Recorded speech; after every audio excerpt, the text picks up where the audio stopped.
Hey guys, welcome back to my channel. This is Manisha Reddy.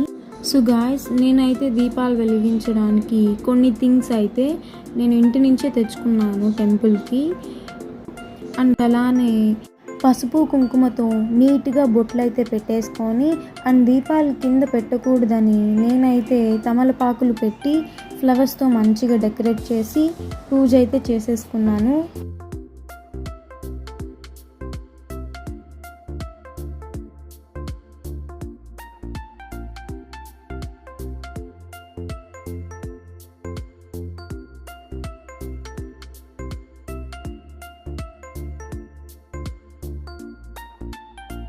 So guys, పూజ అయితే చాలా మంచిగా చేసుకున్నాను. ఫస్ట్ టైం నేనైతే గంగమ్మ గుడిలో దీపాలు పెట్టడం. మీకు మా వీడియోస్ నచ్చినట్లయితే do like, share and subscribe to my channel for more beautiful videos. Thank you for